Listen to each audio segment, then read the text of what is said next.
I really want to introduce our keynote today, Dr. Brian Smedley of the Joint Center for Political and Economic Studies, to share with us what it takes to sustain an equity movement that can produce real change.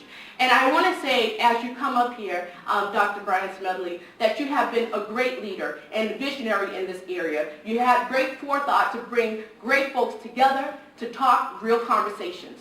Oftentimes we stay in the headspace, but you allowed us this opportunity to share practices that really can make community change. So please join me in welcoming our keynote for today, Dr. Brian Smedley.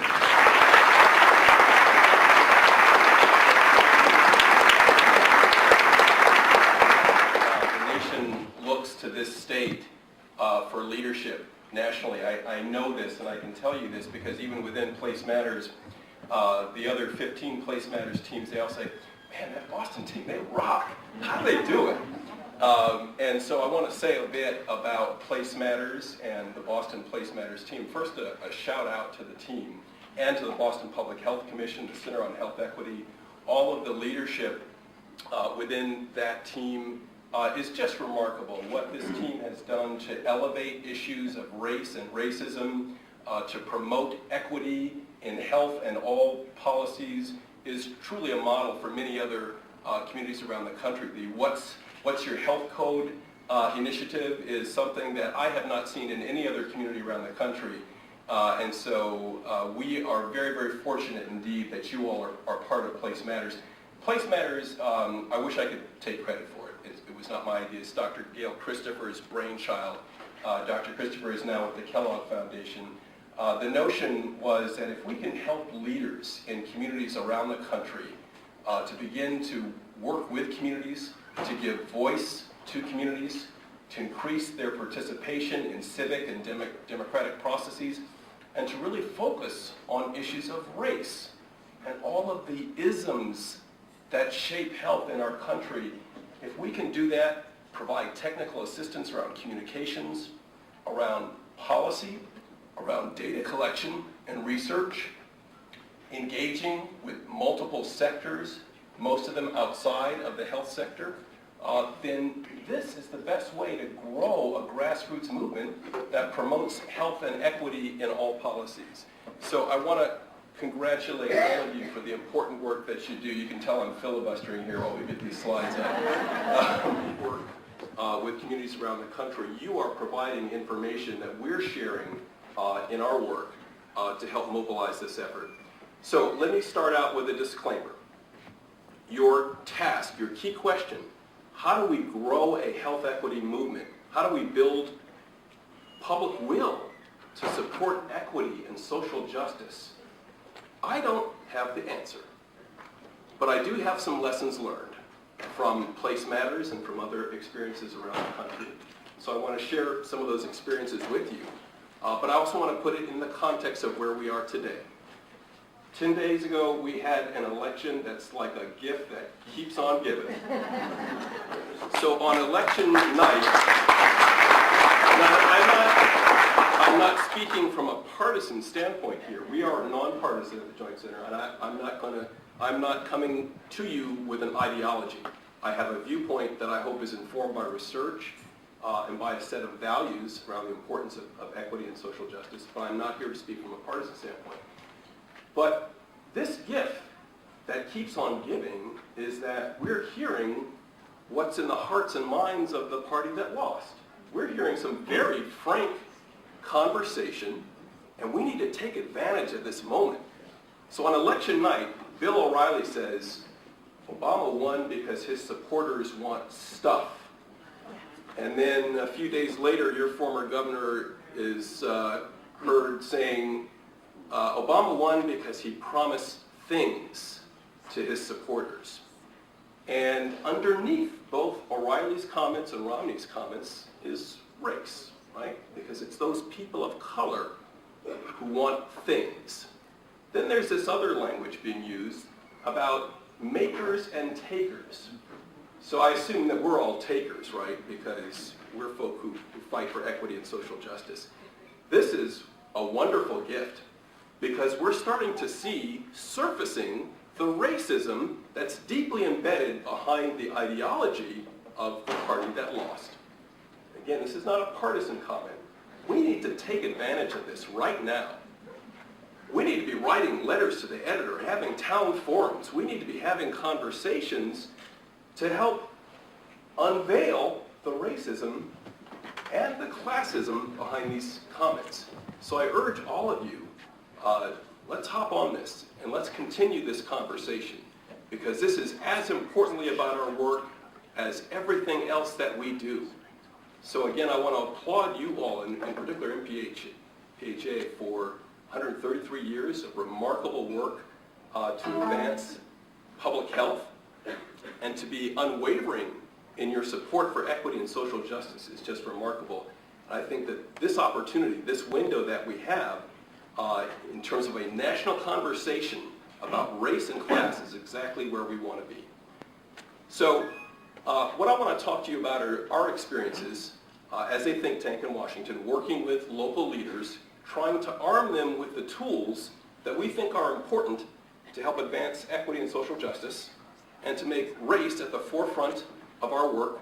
We're also very clear that there are important intersections of race, class, gender, nativity, and immigration status that we also have to attend to, sexual orientation. All of these intersections are vitally important for this work.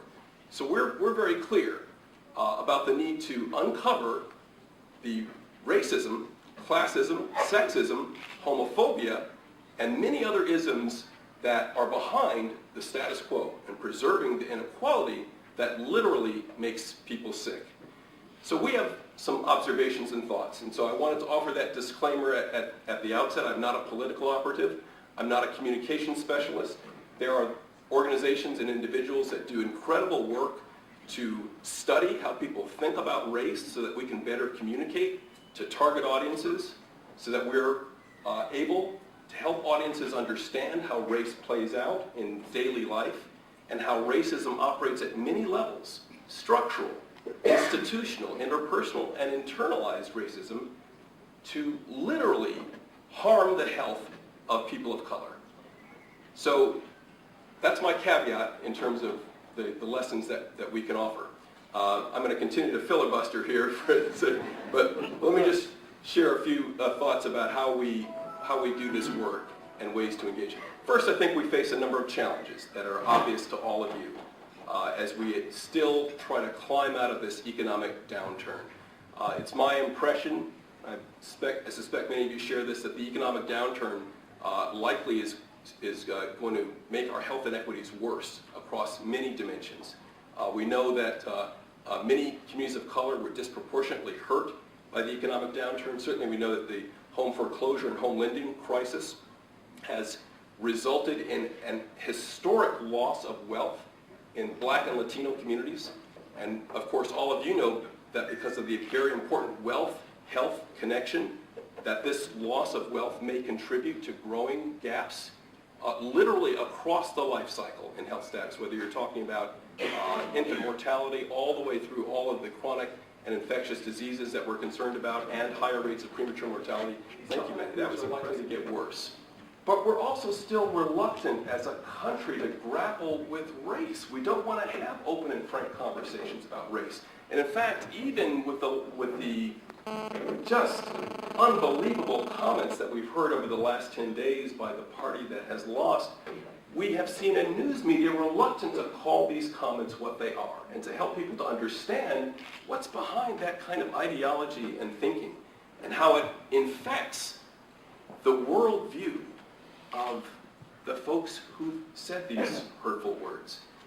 So these are among the challenges that we've got to tackle, but I have to tell you, I'm more optimistic than ever that we're presented with a tremendous opportunity to address each other. I got to admit, you've worked very hard this morning to help me get this up, so there we go. Oh, there we go. Okay. So I do believe that the economic downturn may in fact result in deepening gaps in terms of the health inequities that we see.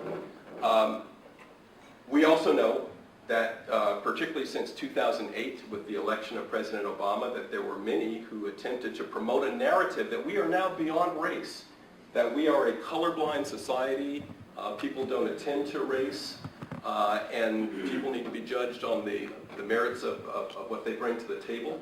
That's a very powerful narrative that has been cutting through our media, our community discourse.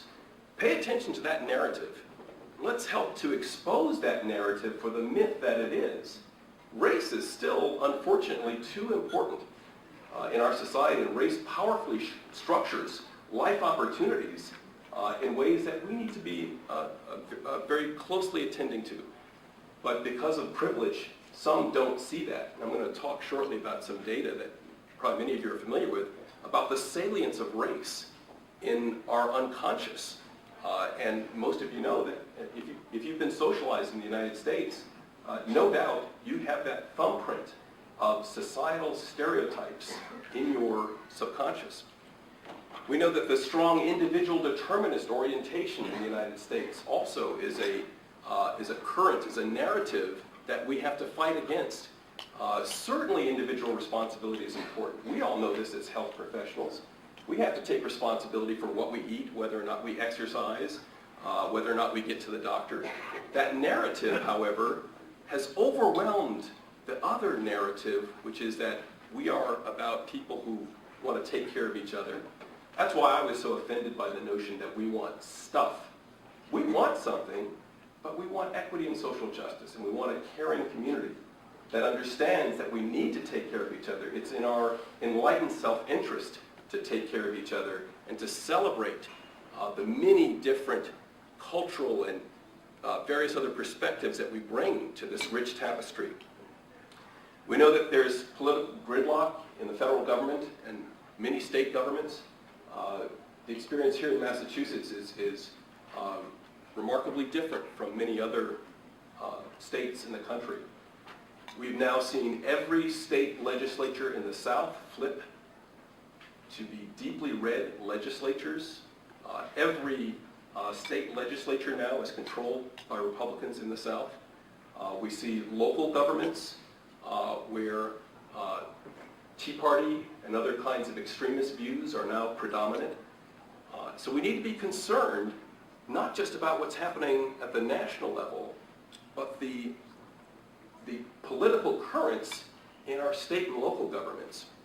And certainly we have insufficient resources at every level of government to invest where we need to. I'm so delighted to see $60 million in this state contributed to a Prevention and Public Health Fund. Remarkable work that will no doubt save lives, prevent illness, and save more than that $60 million investment.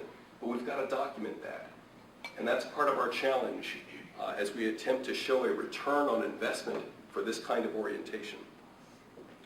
There are many opportunities. As of 10 days ago, we know that the Affordable Care Act, Romney Care, lives on. How did we get there?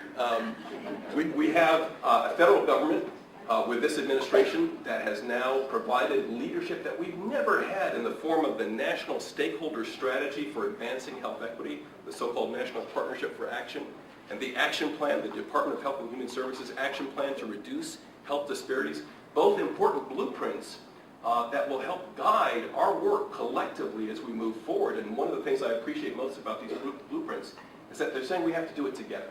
It's not about another federal program. It's not about trying to have that fight about making certain kinds of federal investments. Yes, we need federal investments in leadership. Yes, we need state government investment in leadership.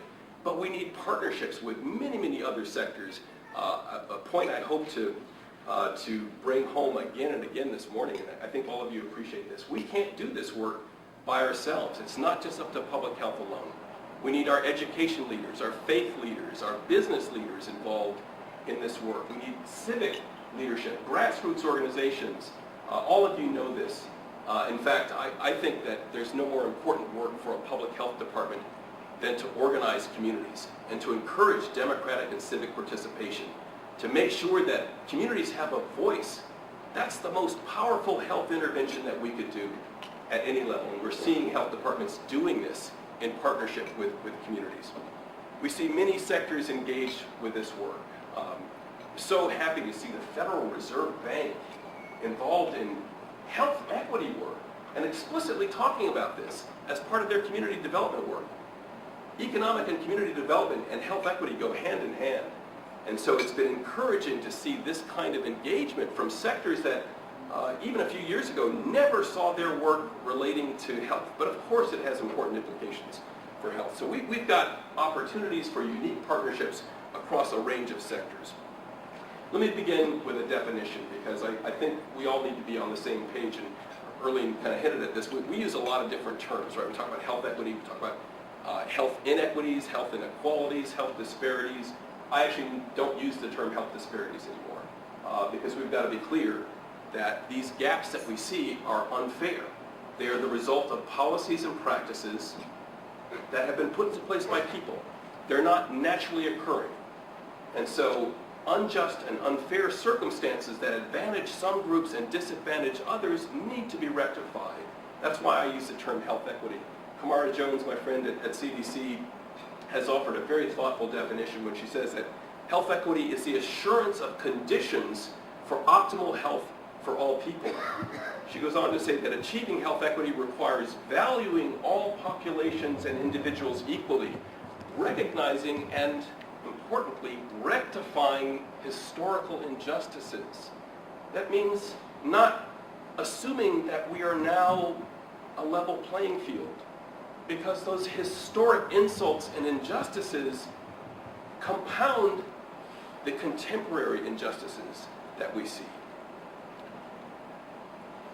Providing resources according to need to rectify these injustices, Kamara goes on to say. Health and health care disparities will be eliminated when health equity is achieved, but here's the important part, I think, about her definition. She says health equity is a process, not an outcome. We shouldn't be looking for that day when we're suddenly an equitable society, because we will always have to strive for greater equity and social justice in all of our societies. There is no perfect society. It's a process to get there. The outcome doesn't mean that everybody gets to live to be 94 or free from disease. There's going to be individual differences in people's health status, but we ought not to disproportionately place barriers to the opportunity for good health for some populations. Kamara goes on to define racism as a system of structuring opportunity that assigns value based on phenotypic properties, how we look, how we're perceived, what group we're perceived to belong to, that are associated with race. Now, of course, all of you know that if you go to South America, their concept of race is very different from ours. There's no assigned category for African descendants. There's so many African descendants in South America. They've got many different other categories, but they're socially assigned. So the way that race is created and understood varies from culture to culture, nation to nation, society to society. But we know, as Kamara points out, that in our country, racism unfairly disadvantages some individuals and communities and unfairly advantages others because of the way that we structure opportunity in our society, and ultimately undermines the full potential of the whole society, because we're literally saying that there are a group of people who bring no talents to the table for our society. We don't believe that they contribute in meaningful ways to the economic and social and political well-being of our society. That's a value system that we've got to change, because until we do so, we're going to waste the talent of our young people of color. You've heard of the cradle to prison pipeline. There can be no greater tragedy, no greater waste of human resources, and nothing worse for the health of communities of color because of the collateral consequences associated with these kinds of policies. So I think Kamara forces us to think about racism as a process that goes on, and until we actively try to dismantle it, until we're consciously trying to disrupt these structures and systems, we will not fully eliminate these problems. That's why race will always matter until we're ready to consciously challenge and tackle these systems. Racism, of course, operates at many levels to shape health. I've talked about structural racism, a system of social structures that results in cumulative, durable, race-based inequalities. I'm going to talk more shortly about residential segregation, which I think is the most powerful example of structural racism in many of our communities. Certainly there's institutional racism resulting from policies, practices, and procedures that disproportionately have negative effects on people of color and their ability to access the things that make us healthy. There's, of course, individually mediated racism. The problem here is that when we talk about racism in our community discourse, when we see racism discussed in the news media, the focus is always here at the individual level. And certainly individually mediated racism persists. We know this from a large body of research evidence. We know this from peer tester studies, audit studies, where two individuals, for example, one white, one black, are dressed the same, given identical credit scores, job histories, and they're told to go out and find rental housing. They're told to go out and get a home mortgage. They're told to find a job. Time after time again, these studies find that in many instances, the peer tester of color receives the poor treatment. So much so that sociologist Deva Pager found that using hypothetical job applicants, white and black, in two different cities, that the white job applicant with a criminal background was more likely to get a job callback than an African-American job applicant with no criminal record. That's how deep this racism persists. So our focus often is on this concept of individually mediated racism, and we need to keep that focus there, but that tends to obscure our understanding, our understanding of structural and institutional racism.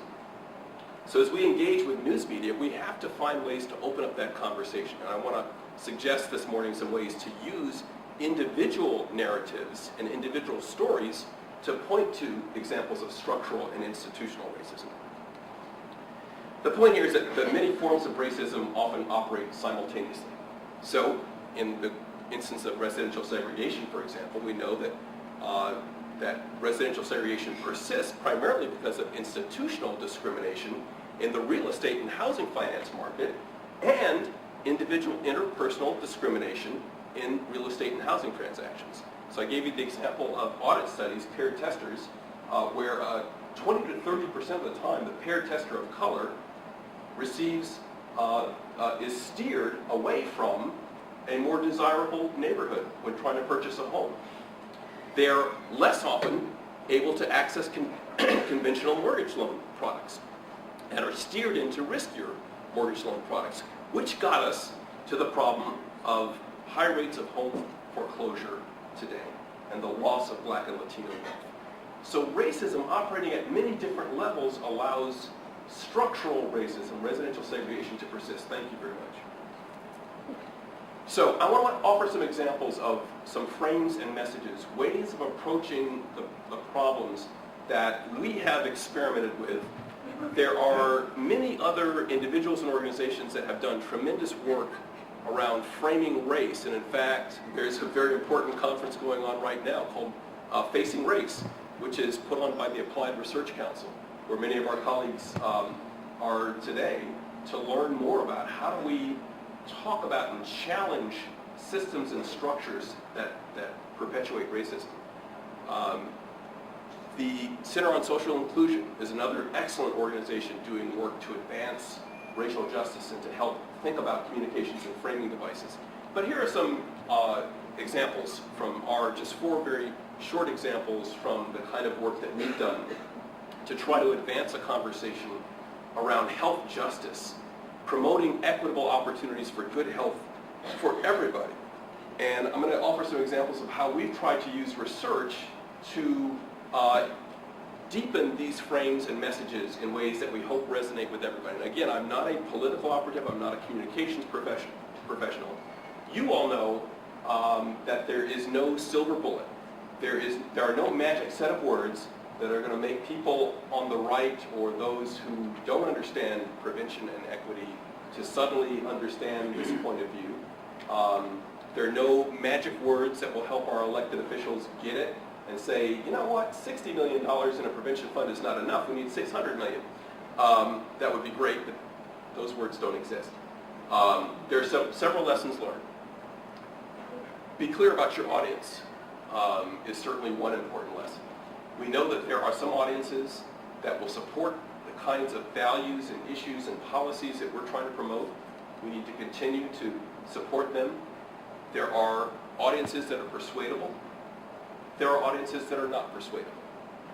And I don't want to suggest that any of these frames and messages will work for any of those audiences every time. You've got to be careful and pick and choose how we promote these messages and how we talk to which audiences.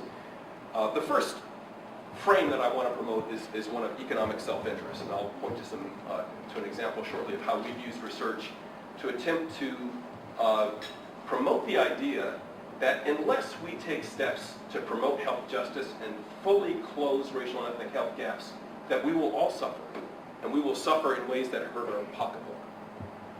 Another frame is the frame of dismantling racism, and there are ways to begin to enter into this conversation and to talk about how racism persists all the way from our individual subconscious all the way through our societal systems and structures.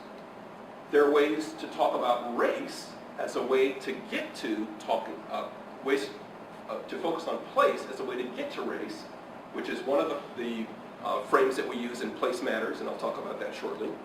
And another is the notion of expanding opportunity and investing in our diverse multicultural future, helping to understand how our fates are intertwined in ways that ought to convey a notion of mutual self-interest when we work toward equity and justice. I was very lucky to be one of 4 individuals who helped found the Opportunity Agenda, which is an organization that promotes opportunity for all. We're trying to build the national will to expand opportunity for everybody. The Opportunity Agenda offers some advice for advocates in the field in terms of how we begin to engage with others and share our message.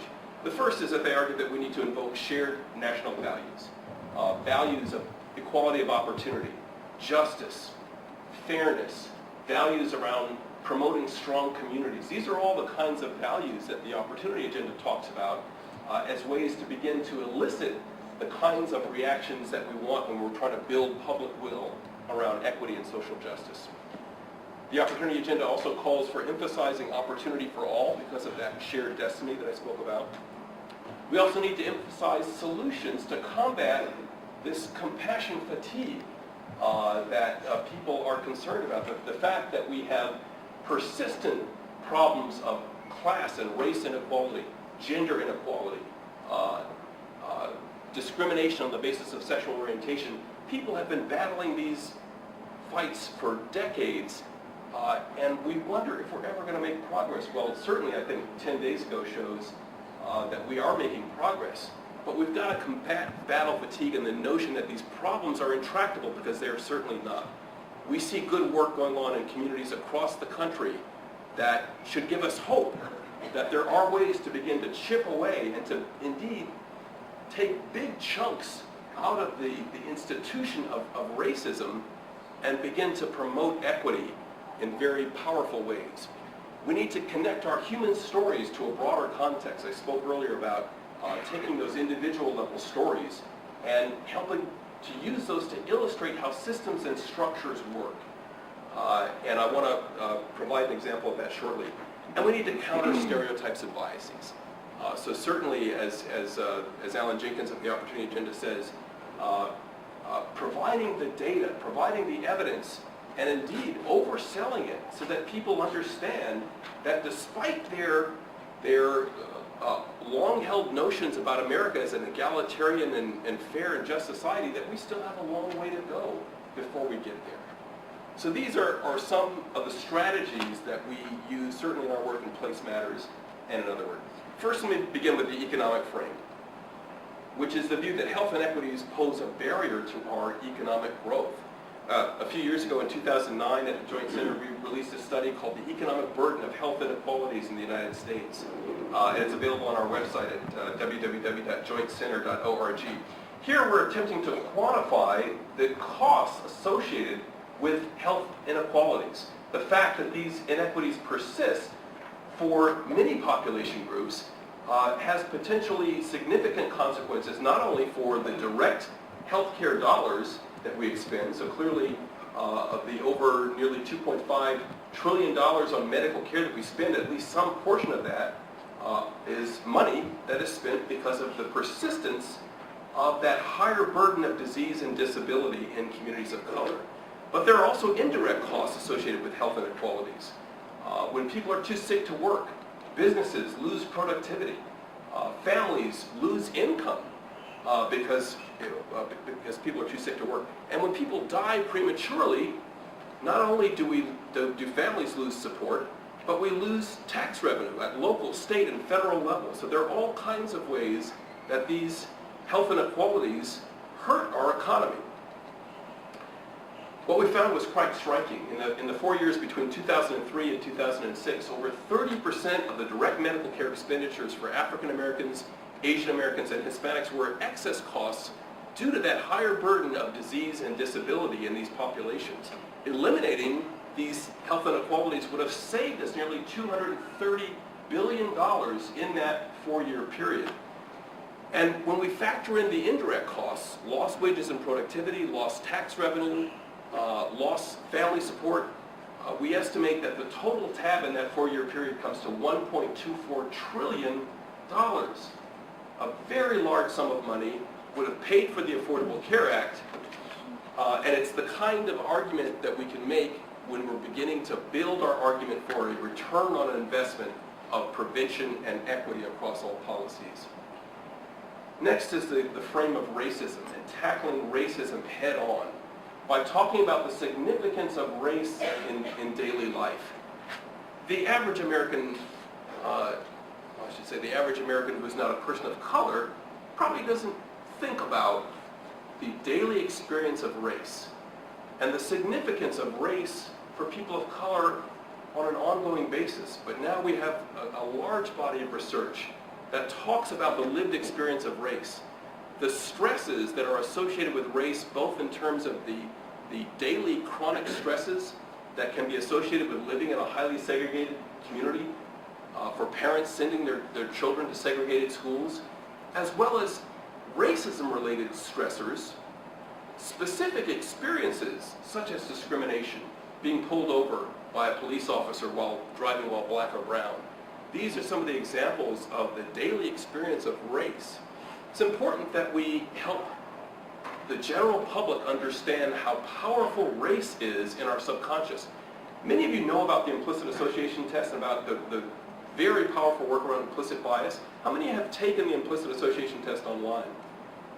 Okay, a few folks. I encourage you to take this test online. It's a very, very powerful and sobering test.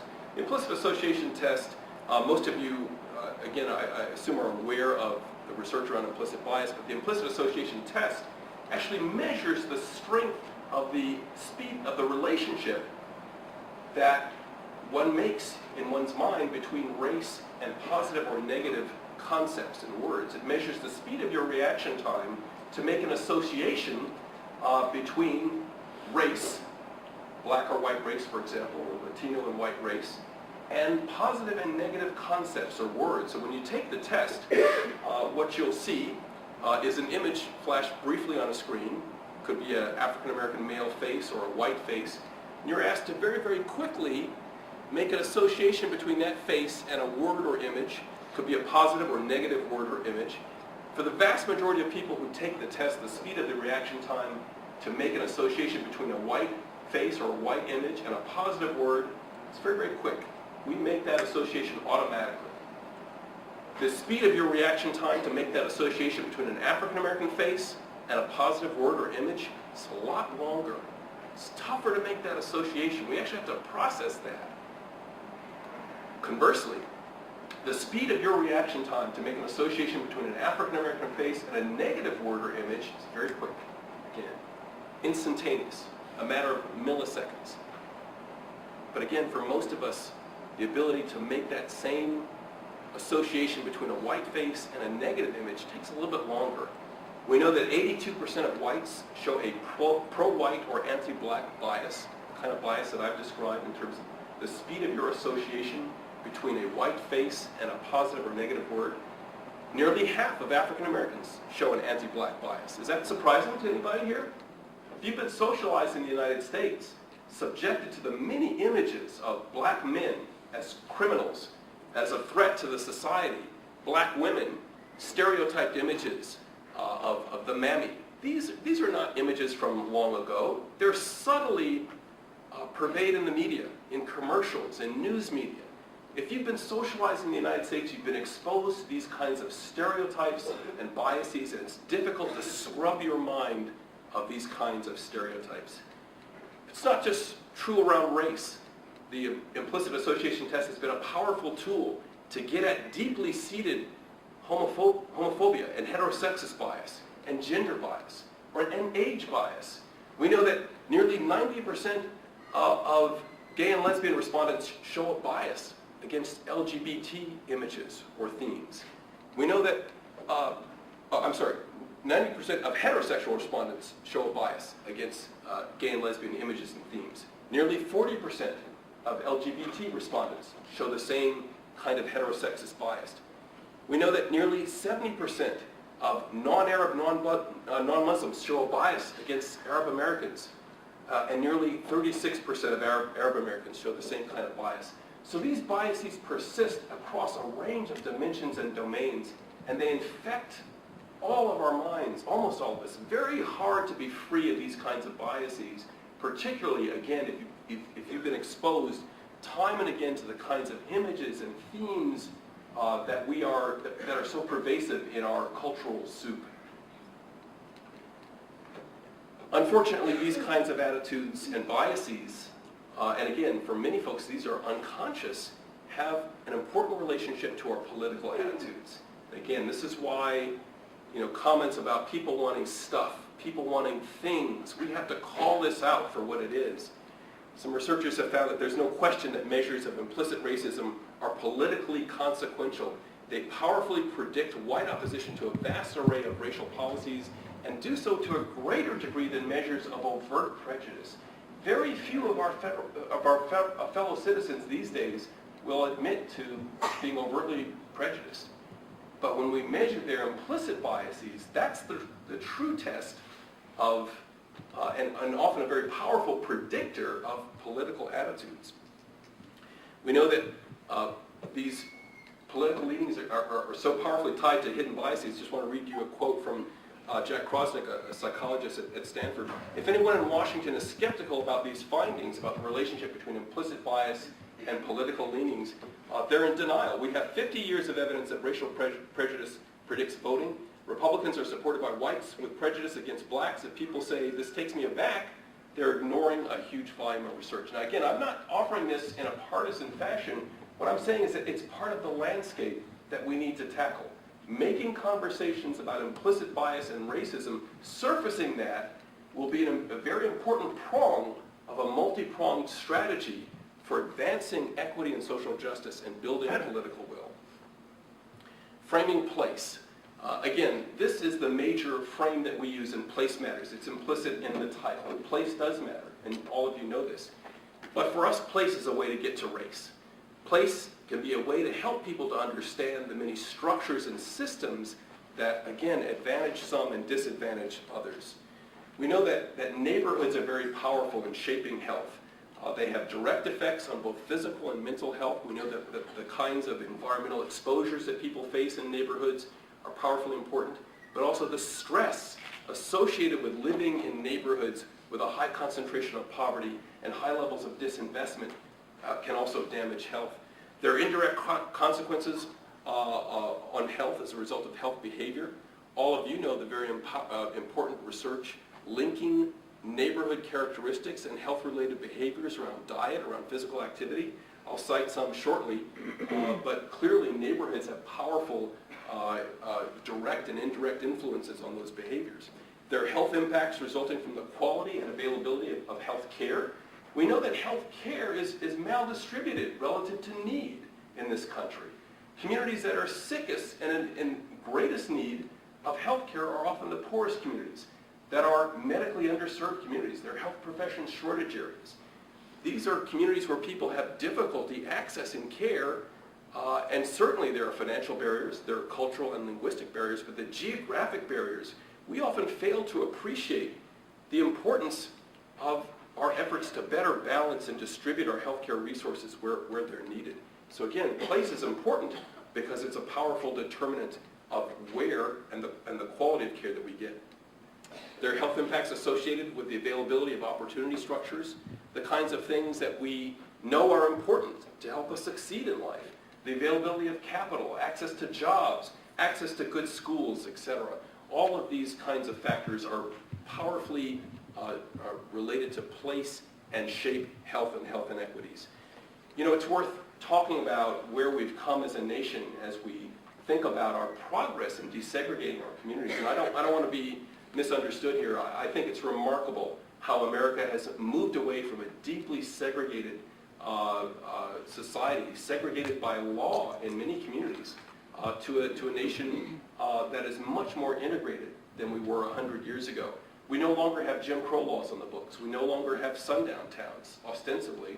How many of you know about sundown towns? Okay, well, sundown towns are communities that, throughout the country, where people of color were found after sundown, they risked bodily harm, a form of terrorism. Okay? These were communities throughout the United States, in the Midwest, Northeast, many small, middle, and large communities across the country. The legacy of that today is that there are very few people of color to be found in those so-called sundown towns. People of color don't feel comfortable. So it's that kind of informal practice that has very important consequences for residential segregation today. These are data from Doug Massey and other demographers looking at the level of segregation in apartheid-era South Africa, as well as in several major U.S. cities. And I apologize, I need to update this slide. These are showing data from 2001 for the U.S., but as I'll describe shortly, these data have not changed much since 2001. They've actually gotten worse in some cities, according to 2010 census data. But what Massey and others are doing is they're using a measure called the dissimilarity index to estimate the percentage of a population that would need to move to create complete integration within a defined geographic space.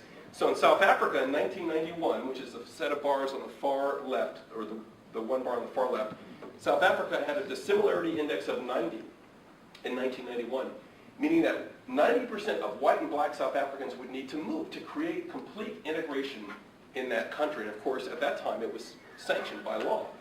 Several U.S. cities in 2001 were not far behind, including my hometown of Detroit, which had a dissimilarity index of 85 in 2001, meaning that 85% of white and black Detroiters would need to move to create complete integration in that city.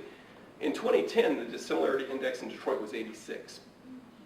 In Milwaukee, Newark, Chicago, New York, all of these cities had dissimilarity indices of 80 or higher, meaning that 4 out of every 5 residents would need to move to create integration between blacks and whites in those cities. So certainly, segregation persists at very high levels in many major U.S. cities. We know from a large body of research that segregation can be harmful for the health and development, particularly of children, because segregation concentrates poverty. It excludes and isolates communities of color from mainstream resources needed for success. And importantly, many families of color, black, Latino, and other, find themselves in highly segregated communities regardless of their income level. So you can have middle and upper income families of color in highly segregated communities. Segregation restricts socioeconomic opportunity by channeling non-whites, people of color, into communities with fewer opportunity structures. These include poor schools, right? As a result of school funding being primarily driven by local tax bases, what happens in a city like Detroit, where people have fled the city? We now have many neighborhoods in Detroit where there are just a few people living on a city block. The city wants to raise some of those blocks entirely and concentrate the population, but the local tax base is deeply suppressed. Would it surprise you to know that kids in Detroit go to schools with a crumbling physical infrastructure, with outdated textbooks, with teachers who are not credentialed to teach in the subjects that they're supposed to teach in, no college prep classes, very few advanced placement, other kinds of college prep courses? This leaves our kids of color poorly prepared, not only to get a high school diploma, but to go on in higher education. And knowing the relationship between education and health, this is clearly a major driver of the inequities that we see. These are also neighborhoods with poorer returns on real estate. a very, very important concept for those of us working in equity. Because when most people think about equity, they're thinking about the equity in their home. The wealth that most American families have is the equity of their home. But an identical 4-bedroom home in a predominantly white community, identical with a 4-bedroom home in a community of color, highly segregated, you know the difference in property value. And the property value will appraise at a much higher rate in that predominantly white neighborhood. This is why real estate agents say location, location, location. What happens? Those families, advantaged enough to live in those neighborhoods with good opportunity structures, can pass along that wealth, the value of their home to their children, gives them a very solid financial footing. And yet those families of color in segregated communities find that their home does not appreciate to the same degree. They may find that more of their neighbors have their homes foreclosed, suppressing the value of their property. So these are among the systemic problems that we know shape health inequities. And again, the home foreclosure crisis, the fact that communities of color were disproportionately victims of predatory lending, has huge consequences for those of us, and are more likely, in contrast, to live in a neighborhood that's overrun with vendors selling products that are unhealthy for you. Disproportionate alcohol and tobacco advertising and sales, carry-out fast food restaurants selling high-fat, high-sodium products, sugary drinks being sold in our schools. These are the problems that disproportionately beset segregated communities of color. This is the case in Detroit, where a few years ago, there was not a single major grocery store or supermarket within the city limits. Not a single one. Today there are about 4 or 5 serving the entire city of Detroit.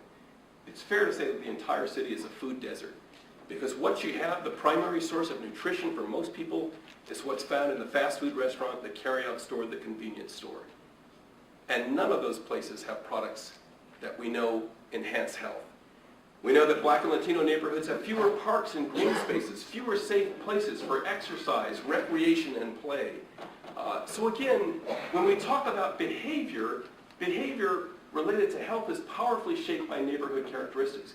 We have done a wonderful job in this country of telling people that they should eat their 5 fruits and vegetables a day.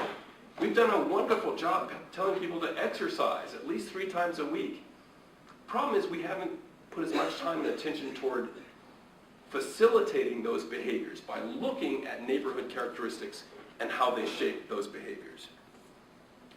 Many communities of color and low-income communities are disproportionately exposed to environmental health hazards, sources of air, water, and soil pollution, polluting industries. We know from a very important study from the United Church of Christ that 56% of people in neighborhoods with commercial hazardous waste facilities are people of color, even though they're only about 37% of the U.S. population.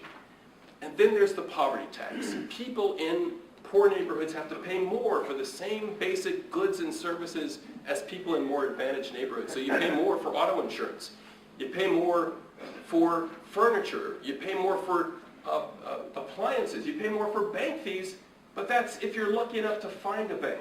Because in many of these communities you can't find a bank branch. What you have instead are check cashing outlets. Again, that further erode the ability for families to advance in terms of their socioeconomic status. The real issue here is not that people of color are living together in communities, but it is poverty concentration. Because where you see high levels of segregation, typically you see high levels of poverty concentration.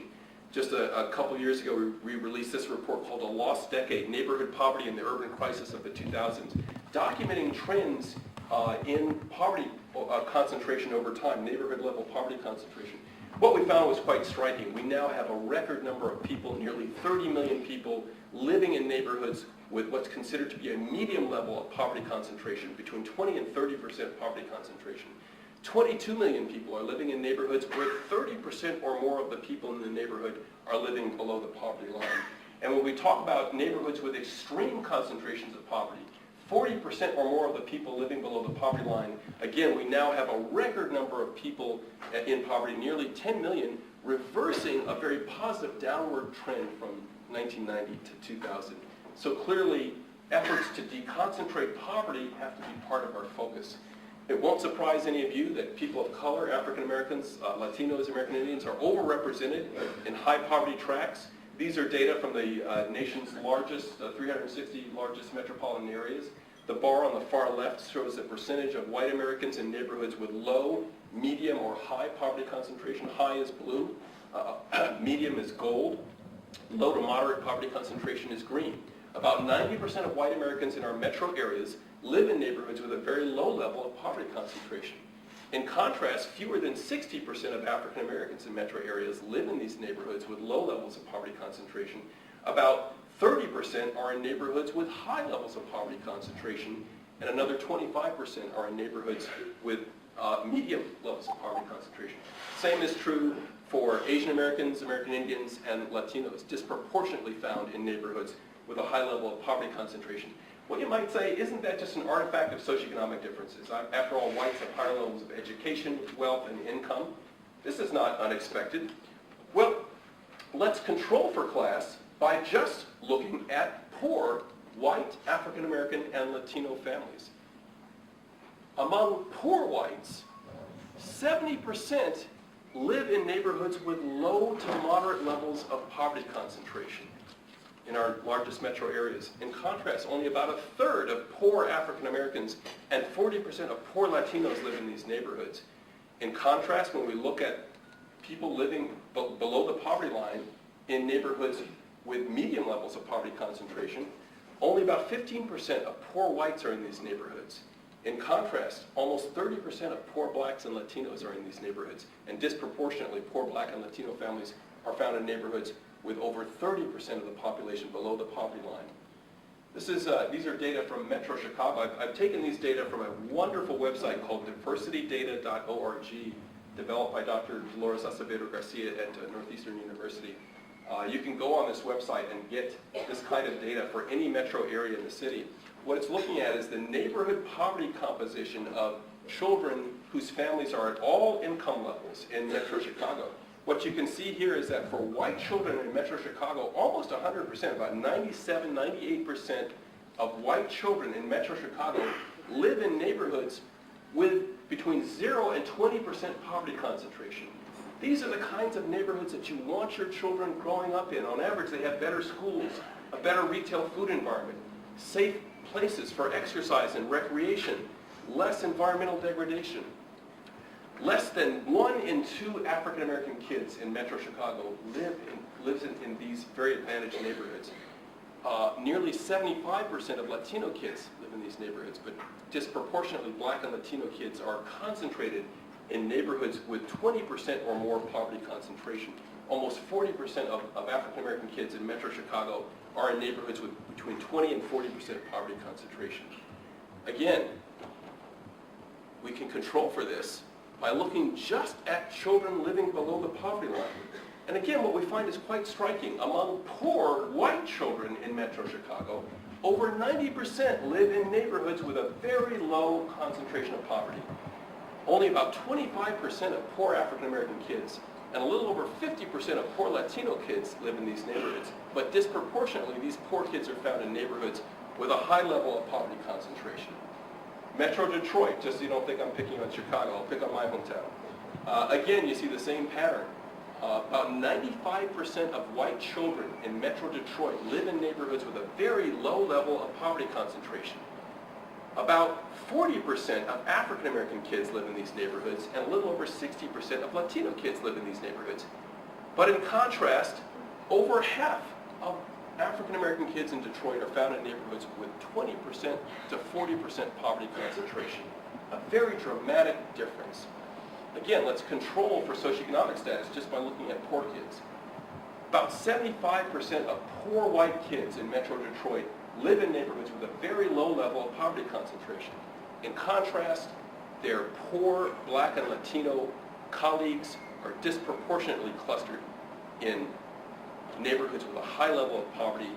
These are neighborhoods that suffer from disinvestment, poor schools, etc. What does this mean? It means that both race and class are operative here. And we need to be very clear about this and not conflate race and class as the media so often does. Both are bad for the health and development of kids, right? Living in poverty is bad for kids' health and human development.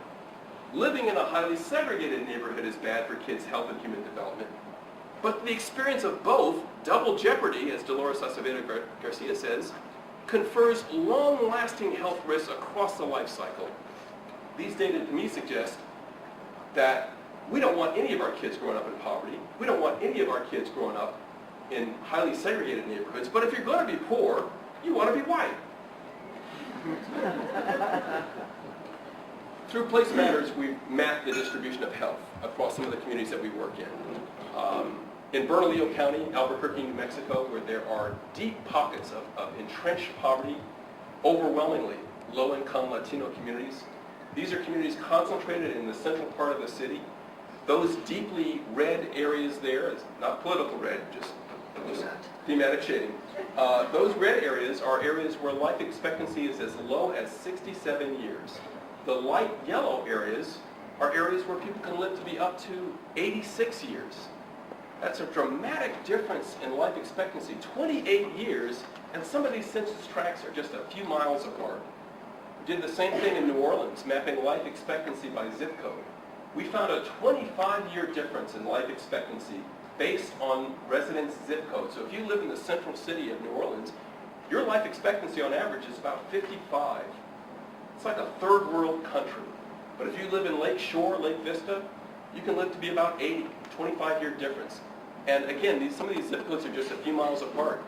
This is why when we're communicating with folks, we say that when it comes to your health, your zip code is often more important than your genetic code. Framing place-based solutions. I think there are powerful opportunities to address the relationship between place and health by tackling poverty concentration and residential segregation. We call for two general buckets of strategies.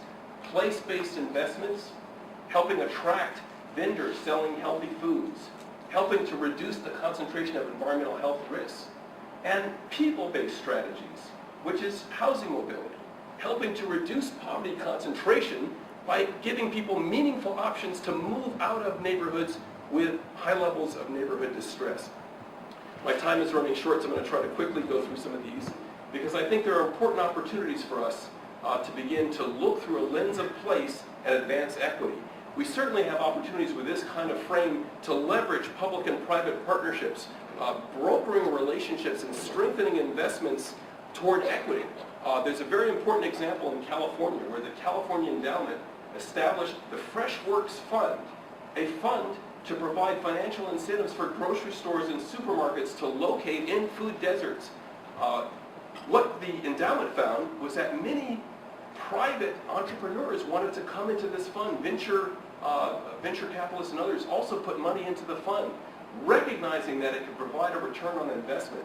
And many of these grocers are achieving a so-called triple bottom line. Not only are they increasing access to healthy foods in the community, but they're also increasing opportunities for jobs, and they're turning a profit, a triple bottom line. We, of course, need to reach outside of the health sector to do this place-based work, working with stakeholders in the faith community, the business community, education, housing, transportation, criminal justice. All of these sectors can be engaged with this kind of place-based frame. Housing mobility, I think, is a very important tool as part of our comprehensive effort to advance equity. Most of you know about the Moving to Opportunity study going on through the Department of Housing and Urban Development, a very important longitudinal study, carefully controlling, providing an experimental control. Families that wanted to move out of a distressed community, out of distressed communities, were randomly assigned to an experimental or control condition. In the experimental condition, these families were given housing vouchers and assistance to move to communities with lower concentrations of poverty. These families are being followed. Most of you know that some of the early data have been somewhat mixed. Some of the families that moved out of distressed communities reported lower levels of stress, better mental health, lower levels of risk-taking, particularly among adolescent girls. But more recently, some of the studies are very encouraging, finding that those families that moved out of distressed communities had lower levels of severe obesity and diabetes upon follow-up some 15 years later. I think housing mobility is very important as a public health strategy to deconcentrate poverty. But one more thing about housing opportunity. Many of us have a gut reaction to the notion that people must move out of their community. I have that same reaction. I have a very negative reaction to the notion that people should be asked to move. So I think housing mobility can be helpful in combination with place-based investments.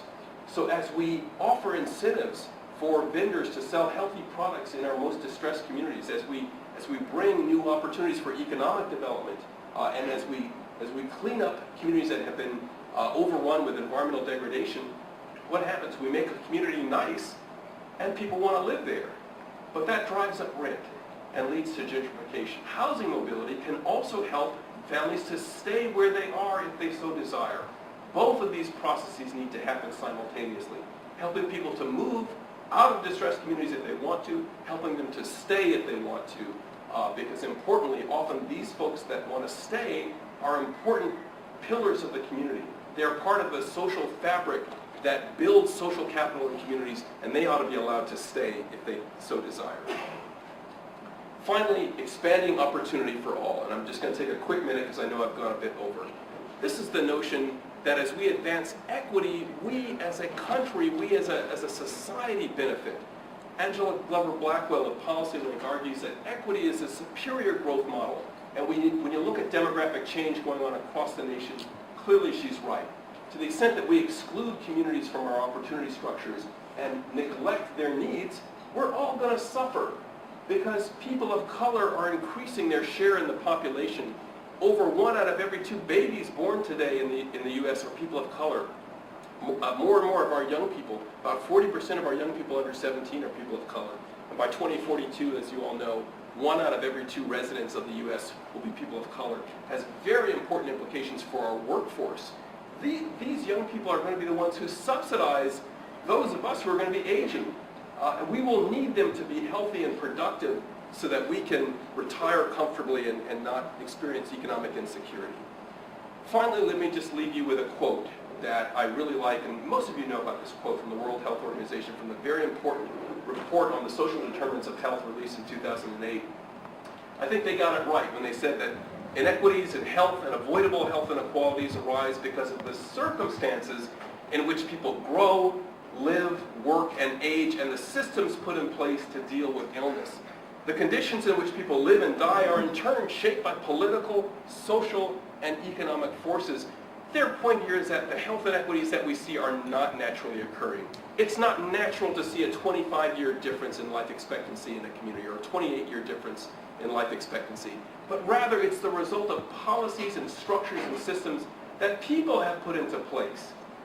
And in the same fashion, we can undo these very policies and structures and advance equity and social justice as a means to create a healthier and more vibrant community and a more healthy and vibrant United States. Thank you for all the work that you do, and thank you for your attention. I look forward to working with you going forward.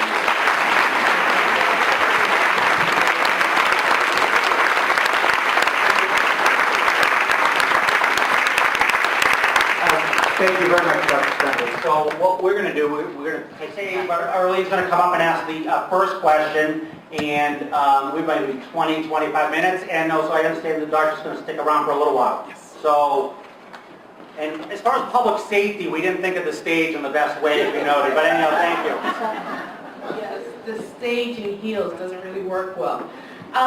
So, Dr. Smedley, I am so excited by the presentation that you just delivered. And part of me was like, great presentation. Another part of me was like, take a breath, and we have a lot of work to do. And so I'm so jazzed about your Place Matters framework and how it relates to race. And so as in itself, race and racism is a complex issue.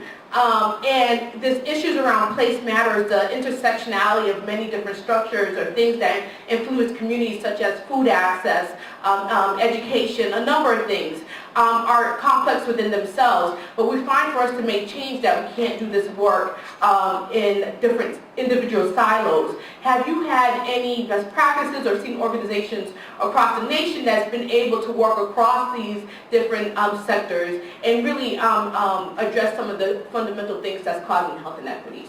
Well, that's a great question, Arlene, and thank you for posing that. The first thing I would say is that one of the things that's very clear to us through Place Matters is that every community is different. The political, social challenges, the cultural landscape, the economic challenges, every community is different. What works here in Massachusetts wouldn't work in Mississippi, where we have 2 teams. It wouldn't work necessarily in Alameda County in California. But thanks to our Place Matters leaders, we have learned some important lessons, and we think that there are important opportunities. So clearly, again, as I said before, organizing communities, building voice, building political participation, that's the common theme that cuts across all our work, regardless of what issue you're working on, regardless of whether you're trying to reduce rates of diabetes or trying to ensure that kids get off to a healthy start. Politically empowering communities is the key. Democratic participation, ensuring that people have a voice. And it's not just about people going to the polls. It's about people going to hearings, at City Hall. It's about people having a voice at the proverbial town hall. These are the very fundamental factors. If we do nothing else, that's got to be the building block of our work. But there are some incredible practices, some incredible advancements. One of the things that we have been so delighted to see in one of the Place Matters communities, King County, which is Seattle in Washington. This is Martin Luther King County, which gives you a sense of the political landscape there. Very strong leadership, very progressive, very clear effort to work toward equity. A few years ago, some leaders in King County, including some of our Place Matters leaders, said, you know, we need an equity and social justice initiative to focus all of the functions of county government on this issue of equity. So in the same fashion as the Massachusetts Public Health Department focuses on equity, what King County said is let's institutionalize it. In 2011, King County government passed an equity and social justice ordinance, the first of its kind in the nation as far as we're aware. What it says is that all county decisions related to policy, related to regulation, related to funding, has to be considered through an equity and social justice lens.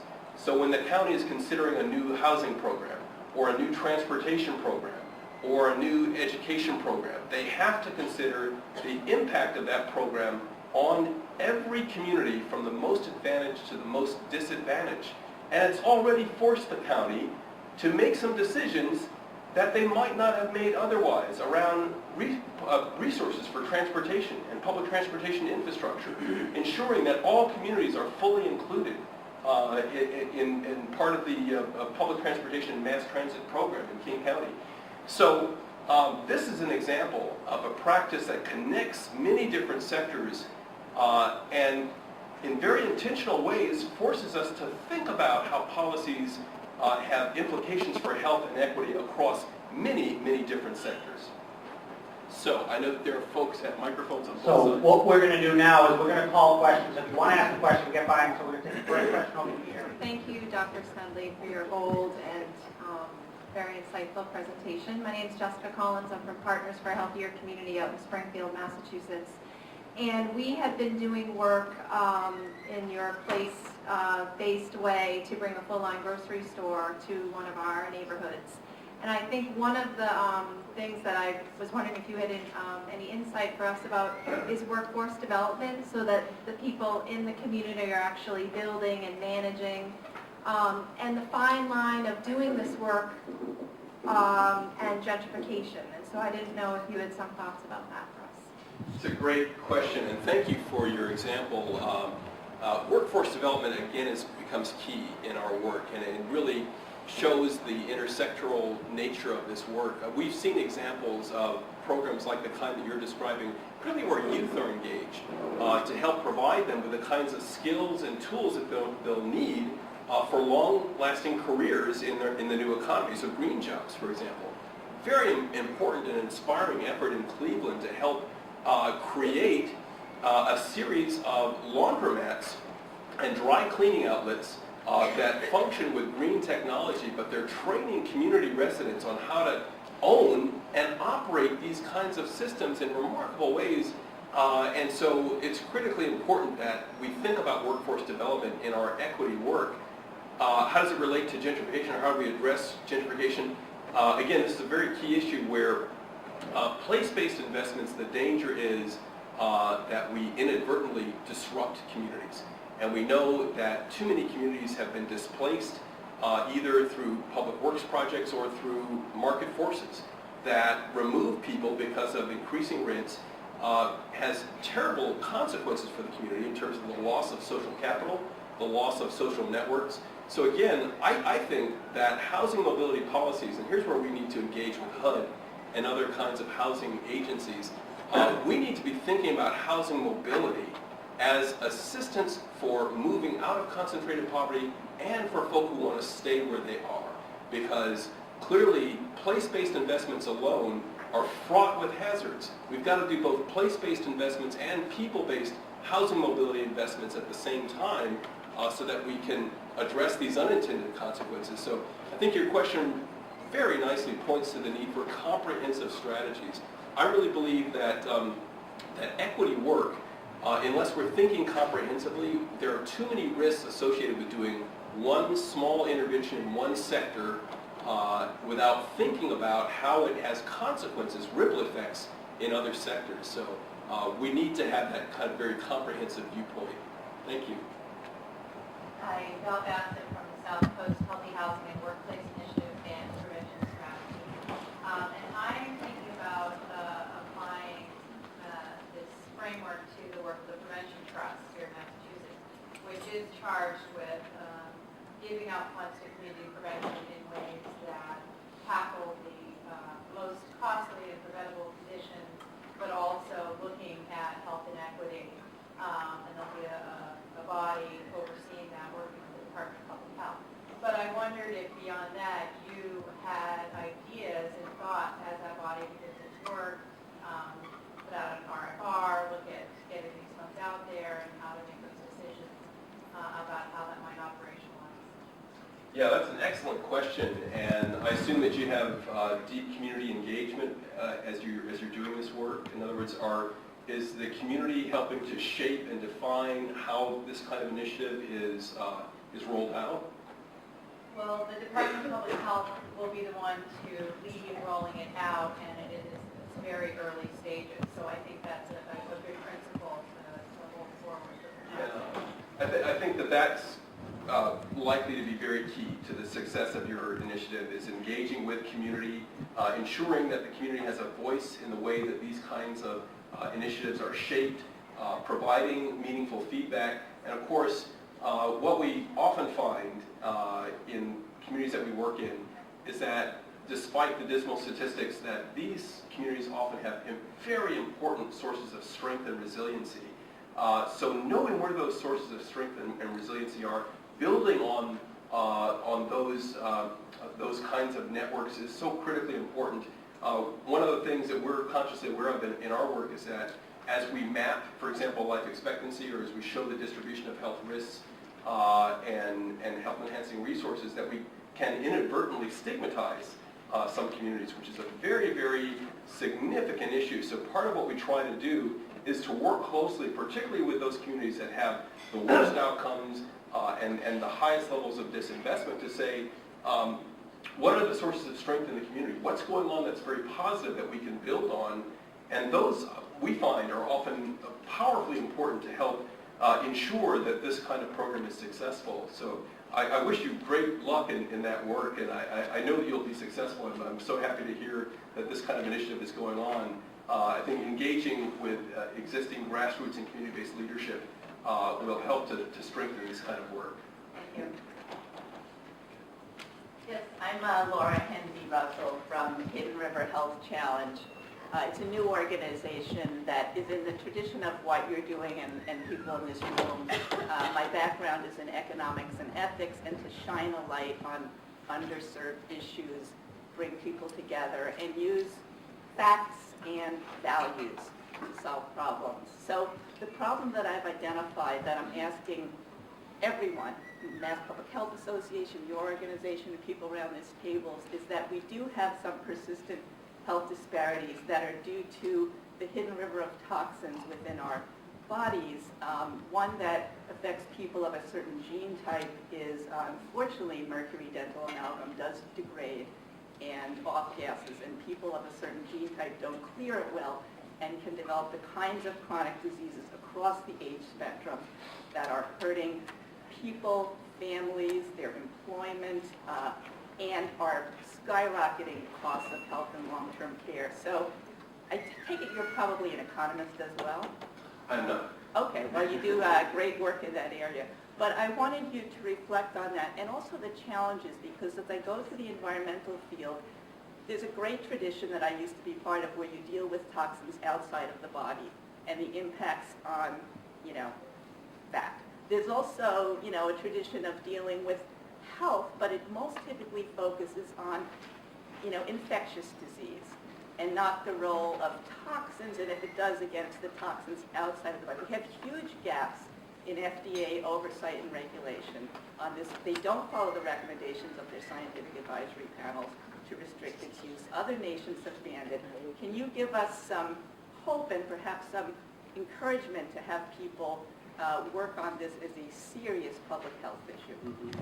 Oh, thank you for raising that issue. That's such a critical issue, and the fact that people over their lifetimes are exposed to an incredible variety, an incredible assault of environmentally based risks, many from unsafe products, polluting industries, et cetera, and of course disproportionately in many cases affecting communities of color and other vulnerable populations. So I think that what gives me hope is that I think more people get it at the federal level. This Environmental Protection Agency has been under assault for all 4 years of the first term. We need to ensure that they're going to be able to carry out their work and do it in important ways. We see other communities, one of our communities, actually Bernalillo County, through Place Matters, is trying to promote consolidated environmental review to understand the potential health consequences of multiple health assaults from polluting industry, for example. But you're right, so much of this is out of the body. We have not done as good a job of actually measuring the accumulation of these risks and how it affects individuals and communities. And I think it's also particularly important to look at gene-environment interactions, as you're suggesting.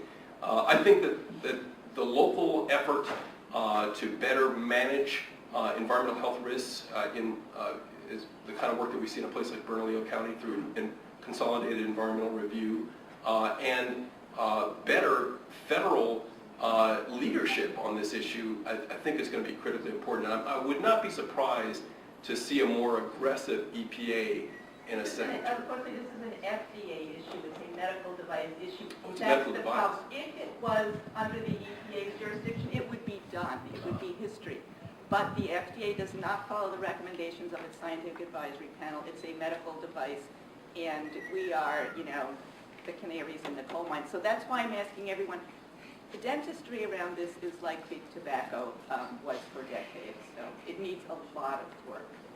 Yeah, thank you for raising that. That's a very important point.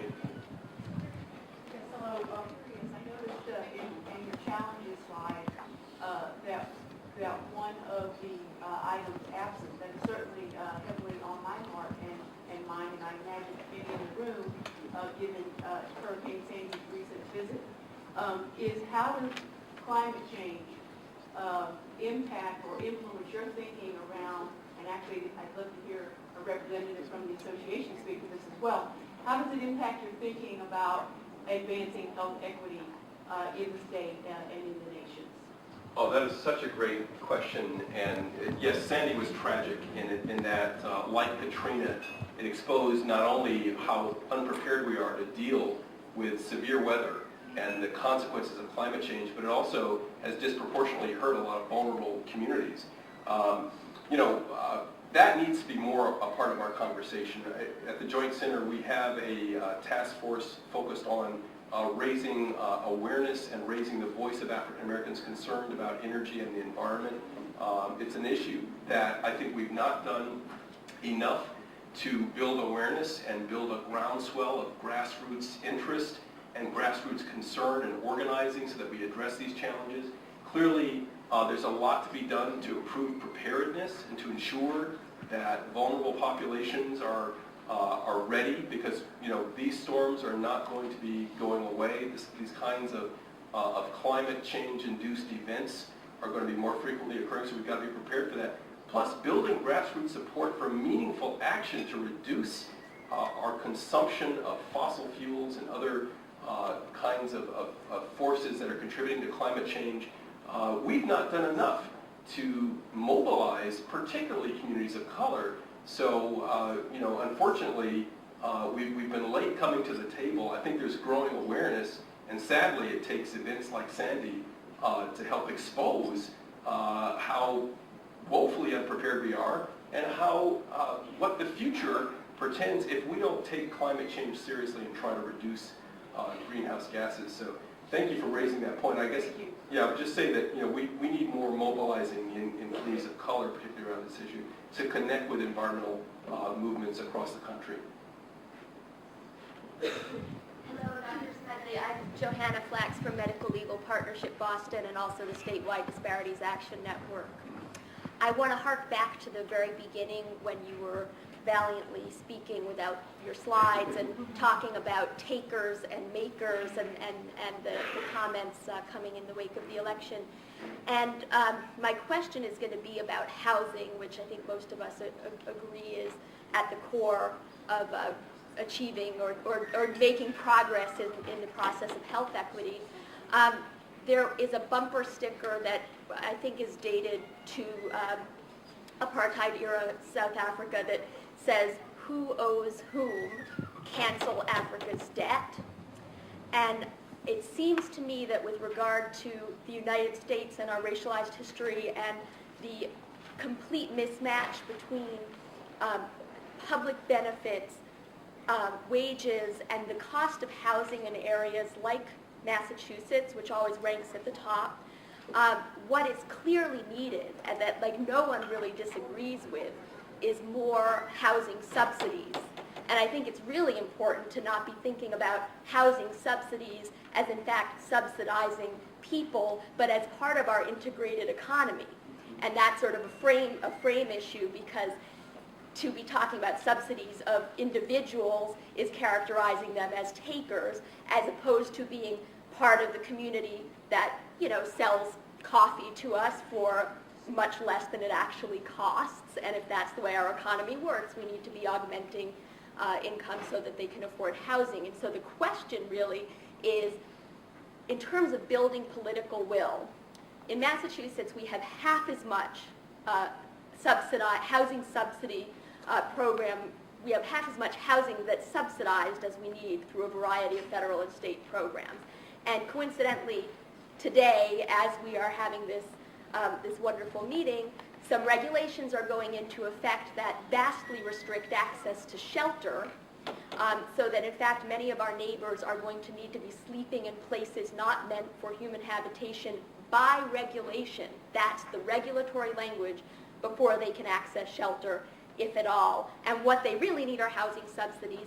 How can we build political will to say, this has to be in our budget at the federal level and at the state level, that if people's income does not match the cost of decent housing, that's the key, one of the main keys to health equity. And how do we do it?